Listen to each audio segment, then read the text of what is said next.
உங்கள் வீட்டில் இருக்கிற குழா வந்து மூடி இல்லாமல் இருக்குன்னா அதுக்கு எப்படி மூடி போட்டு மூடலான்னு இந்த வீடியோவில் சொல்கிறேன். அதுக்கு ஒரு குட்டி வாட்டர் பாட்டில் இது போல் எடுத்துக்கோங்க.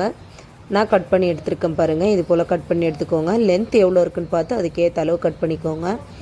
இப்போ நான் வந்து எங்கள் வீட்டில் இருக்கிற குழாய்க்கு மூடி இல்லை, அதுக்கு எப்படி செட் பண்ணி காட்டுறேன்னு உங்களுக்கு இந்த வீடியோவில் காட்டுறேன்.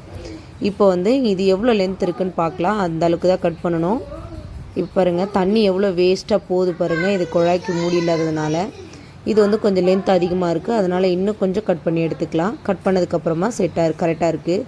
இப்போ வந்து நம்ம இதே ஹீட் பண்ணி எடுத்துருக்கோம். லைட் இருந்தால் அதில் ஹீட் பண்ணிக்கோங்க. என்கிட்ட இல்லாததுனால நான் வத்தி குச்சி வச்சு ஹீட் பண்ணி காட்டுறேன். லைட்டாக ஹீட் பண்ணி மாட்டிட்டு அதுக்கப்புறமா நல்லா ஹீட் பண்ணுங்கள்.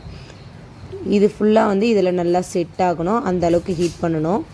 இப்போ வந்து நான் நல்லா ஹீட் பண்ணி காட்டுறேன் பாருங்கள். நல்லா வந்து இதில் ஒட்டிக்கிச்சுன்னா நம்மளுக்கு தண்ணி லீக் ஆகாது. நம்ம குழா திறக்கிறப்ப இந்த மூடியை மட்டும் திறந்தால் போதும்.